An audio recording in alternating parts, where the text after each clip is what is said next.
Hey there, welcome back to the Path to Zion podcast, where we are rediscovering the ancient way. Thank you for joining us today as we continue the series ongoing. Spiritual osmosis, the assimilation of the church. What in the world are we talking about? I'm hoping you didn't just jump on board now. This is going to be part 5, the conclusion of the series, and we have bit off a lot, I know. This was unintentional. This is something that literally jumped on my radar yesterday.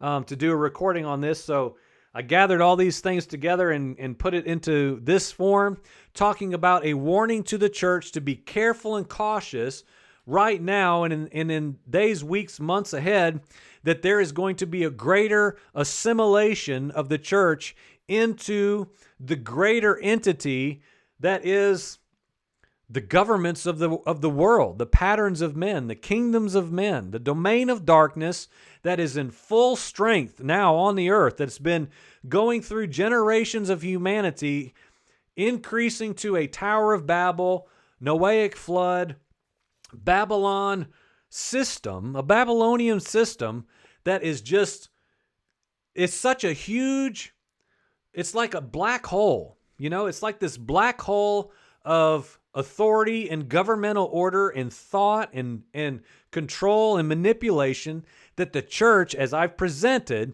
as we looked at in the text in 1 Peter chapter 5, that when it says that the enemy, the devil, the adversary, Hasatan, is seeking whom he may devour.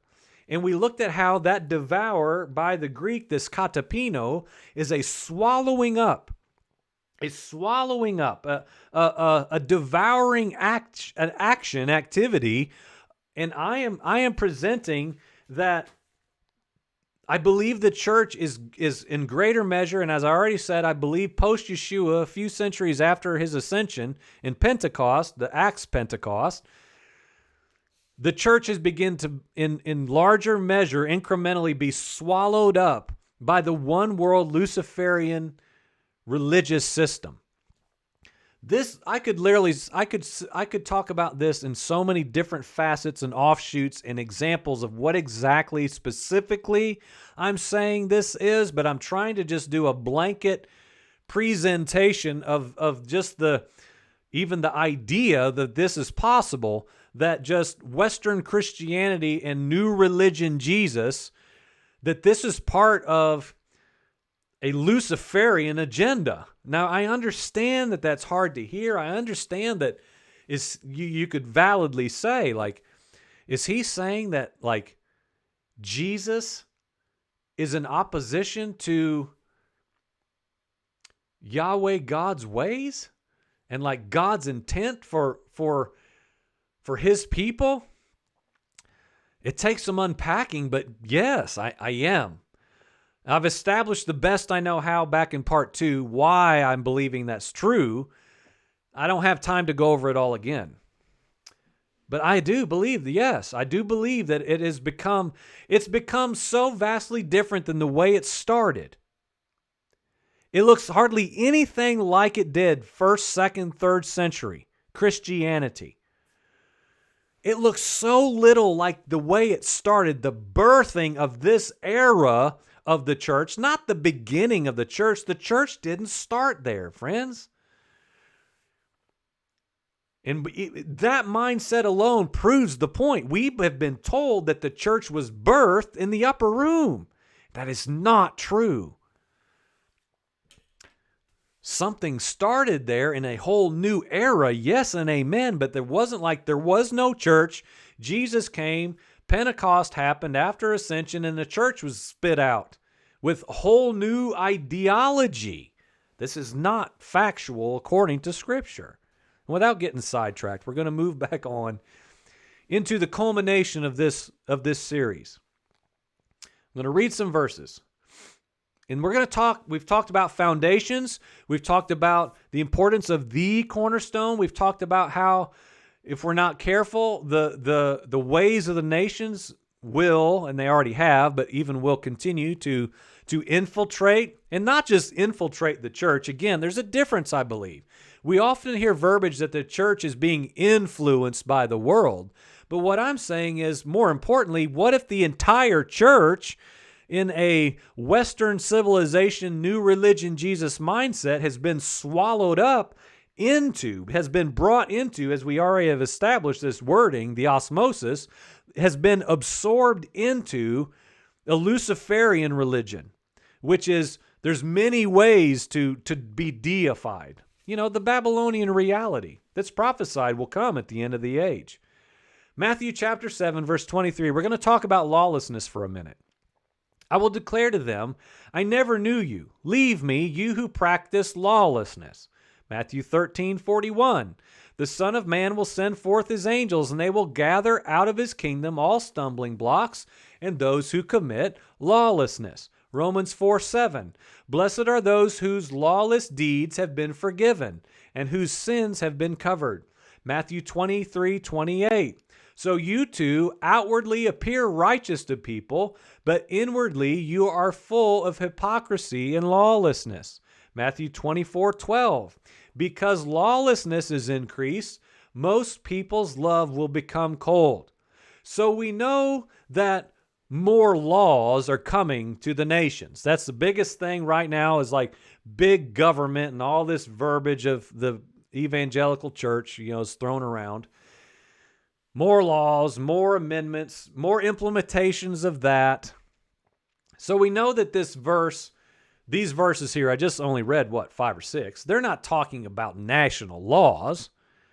But if you're one that believes that Yahweh's laws were all done away with Yeshua, with Jesus, what in the world are these verses referencing? Because this is of utmost importance of how we walk out our days here on this earth.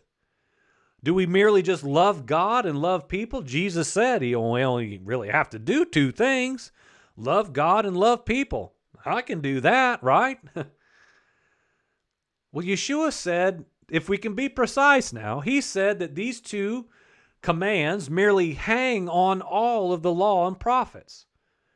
There was no replacement law and this is important for us to find our identity today. Well, what do we do then? What do we do then is the question. If we don't adhere to national laws, and we're not called to be a lawless people, this is all these instructions we just read, only in tiny measure.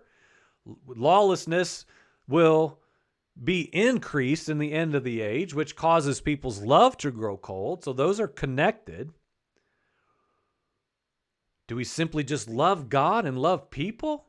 Because that seems like what a lot of people say they do outside of the church, outside of being in Jesus. So Yeshua clearly said, again, to be specific, because these words matter, these 2 commandments hang on all of the law and the prophets. There was no replacement law that Jesus brought. So why does this matter? Well, there's much for us to return to, as we often talk about in this program. If we're going to make it through the days that are ahead of us, we're going to have to be a lawful people. Lawful, not lawless. Actually, clinging to Yahweh's commands will define his people in the days ahead. I believe that. I believe people that walk in the feasts of the Lord. Okay, again, not the feasts of the Jews, not the feasts of the Old Testament, the feasts of the Lord, who never changes, keeping his Sabbath day, which he said is forever. And we see it again in the New Jerusalem reality as who? Jesus, Yeshua Messiah. What's he called? The Lord of the Sabbath. Oh, the Lord of the Sabbath, the rest, Joel, it's metaphor. No, it is not metaphorical. It's not. Why do we want to make everything mere metaphor? Well, because then we don't have to do it. A command, a law. Lawlessness will increase. It's increased, friend. In 2021, new religion, Jesus, Christianity. So why does this matter in light of this topic here we've been discussing? I believe clinging to Yahweh's commands is going to mark his people. His people used to be identifiable, friends. The church used to be identifiable. They used to be different. They used to be consecrated. They used to be set apart. That's why Paul was accused of being what? The leader of the sect of believers who did the commands of the Father, who kept Torah and walked in the ways of Yeshua the Son, empowered by the Holy Spirit. That sect was what people hated. Why? Because it was the way that Yeshua pointed to, by the way he walked. I know people don't like to hear that. They think that that's heresy. They think it's bondage. But this is going to mark people, just like it always has. Marked the distinct, holy, consecrated, royal priesthood, chosen nation. Those were marked people. I'm going to read this and then we're going to be done. This is the book of Jasher. I don't know where this lands with you. You may love it. You may hate it. You may think it's a heretical book because it's not in the canon. You may never have heard about it, but listen to this, and I'm going to read this. Please try to track with this. This is going to be a good way to close the door.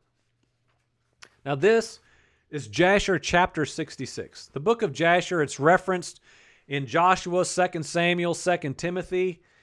This is not some, mystical book.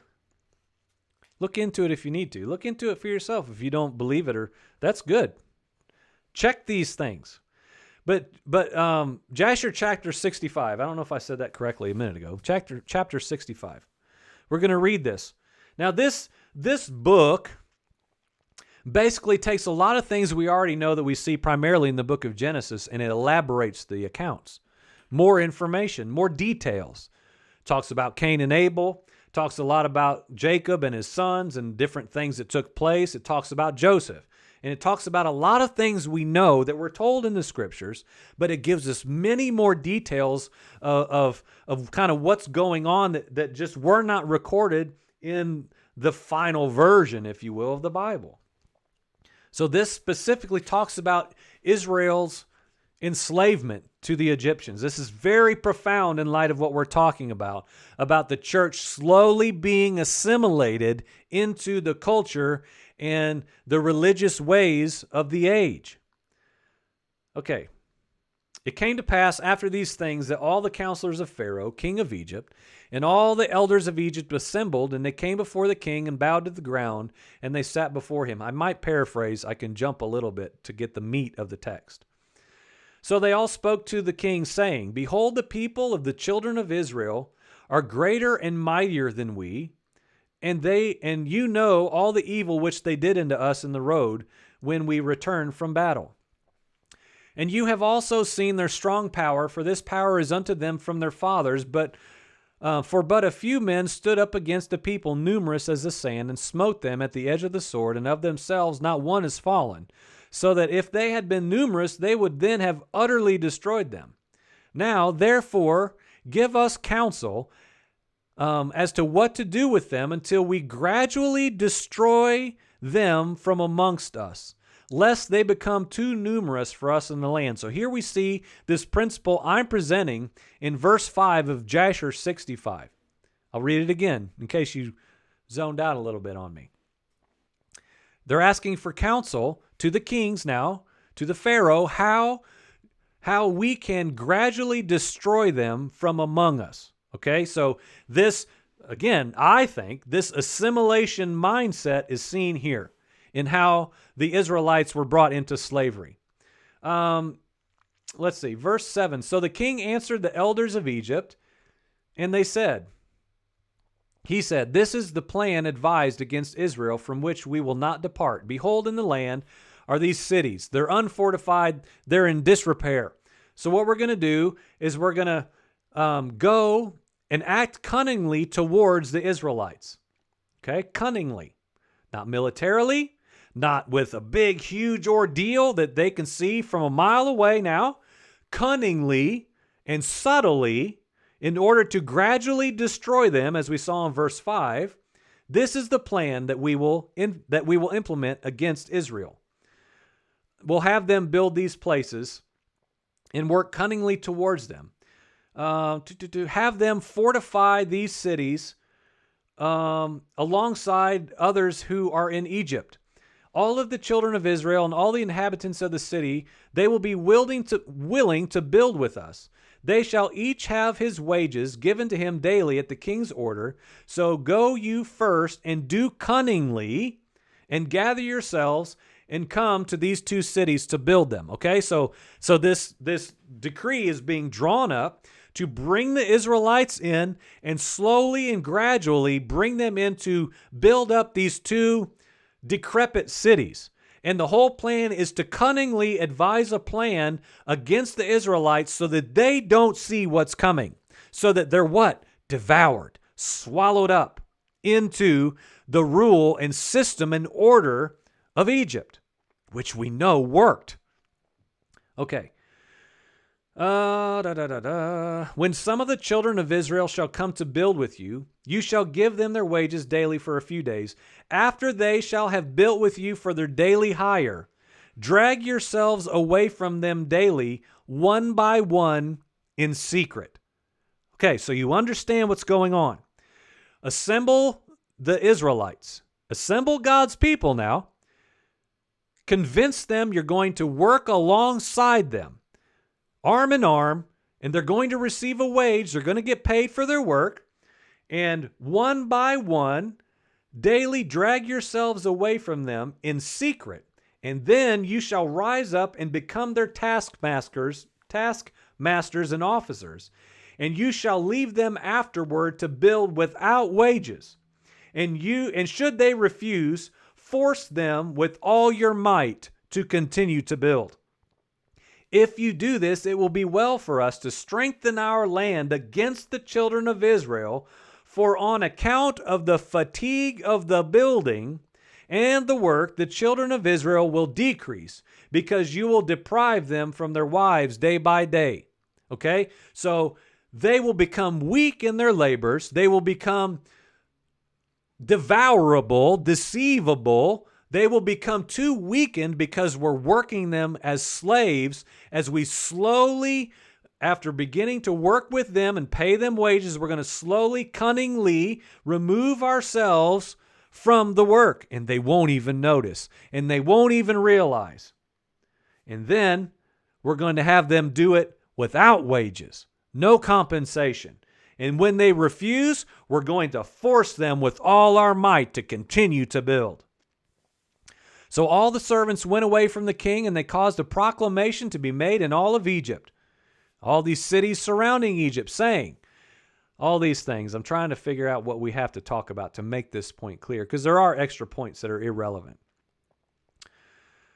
Okay, so whosoever of you from all Egypt and from the children of Israel will come to build with us, he shall have his daily wages given by the king, as is his command unto us.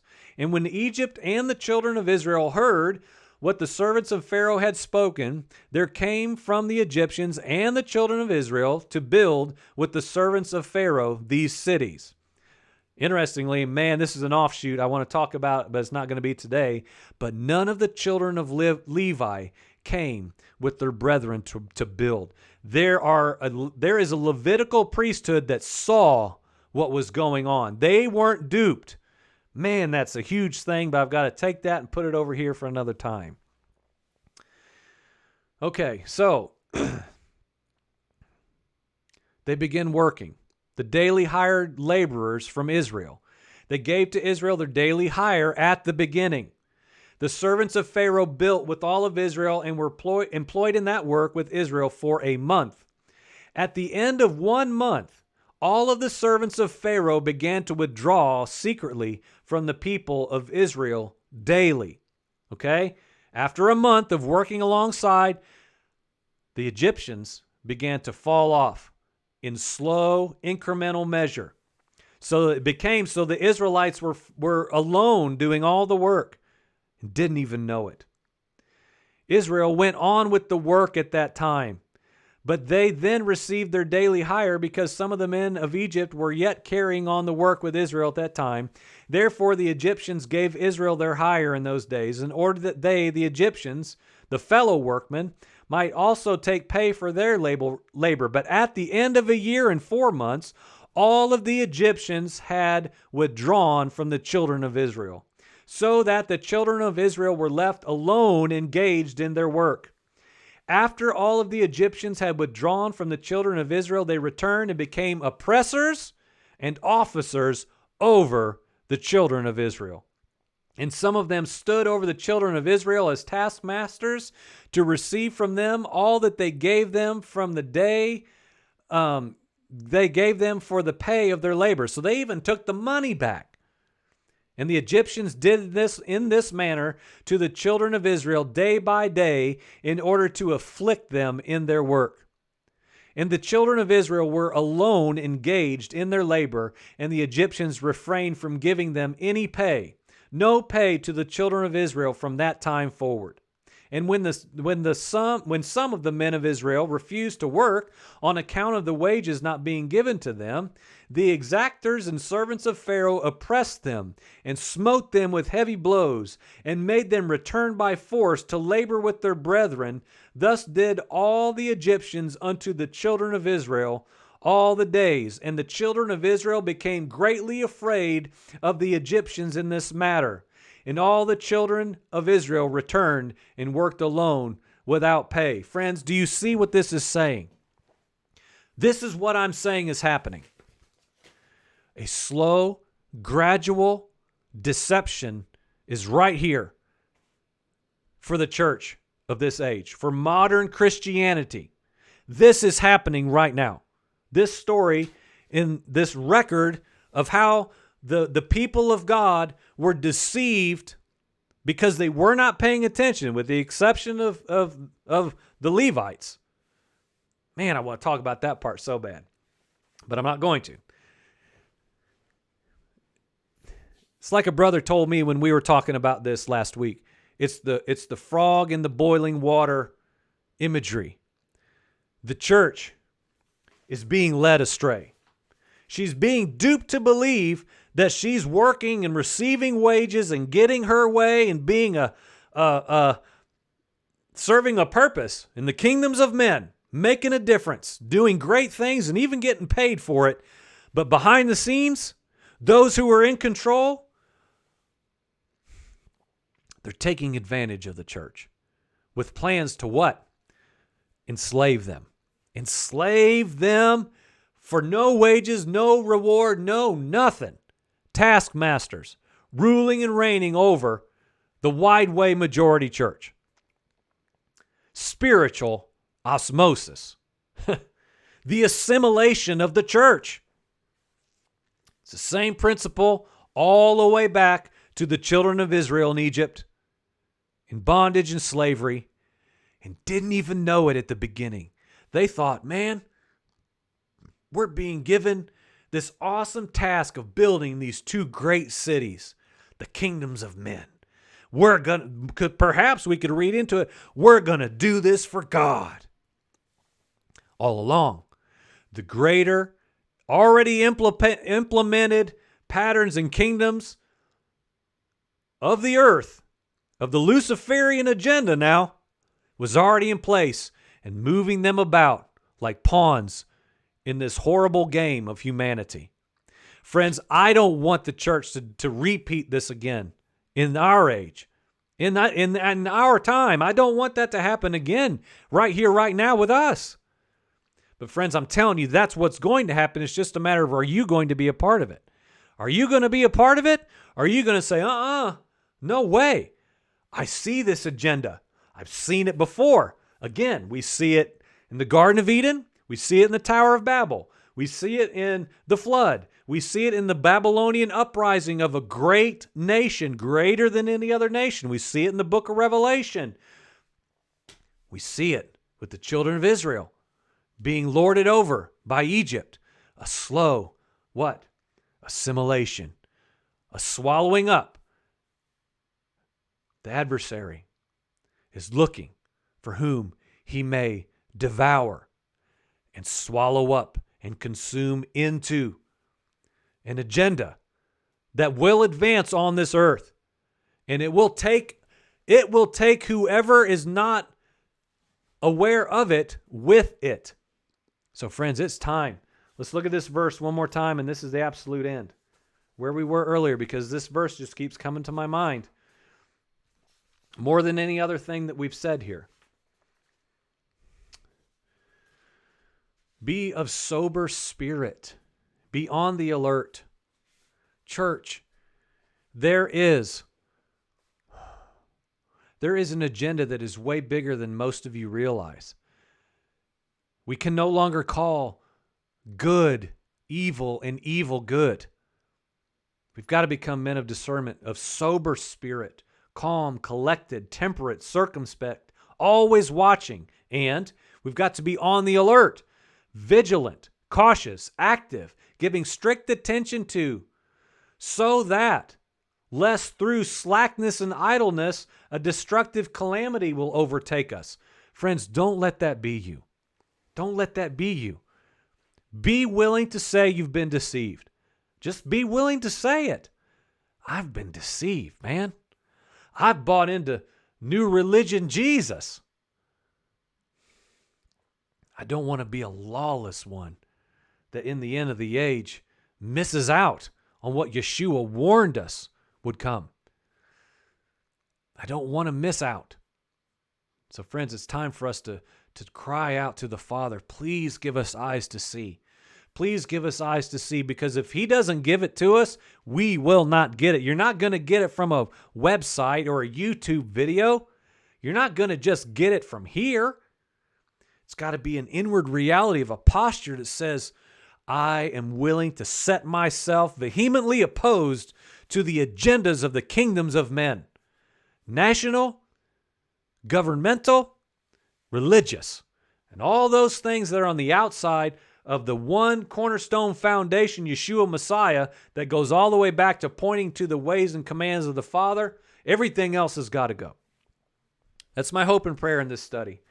As we've talked about, spiritual osmosis, the assimilation of the church. We do not have to go into this system. We do not have to be swallowed up and consumed by the adversary. We don't. So be alert, be sober, be vigilant. Hear what the Spirit is saying. You've been watching the Path to Zion podcast. We're rediscovering the ancient way. You can find us online 24/7 at pathtozion.com. Shoot us an email. Let us know anything that you might have a question about, or something you might help us, something we don't yet understand. pathtoZionPodcast@gmail.com. If you want to help the program, support what we do here, we have web hosting and we have costs to this thing. If you want to help out with that, that would be a huge blessing to us. Reach out to us, Facebook or pathtoZionPodcast@gmail.com. Always share these videos if you feel that they are meaningful to you. We want to see a church awake from her slumber, rise up, and be a rightful voice in this hour, in this age that is here and that is yet to come. Thank you for watching. Amen.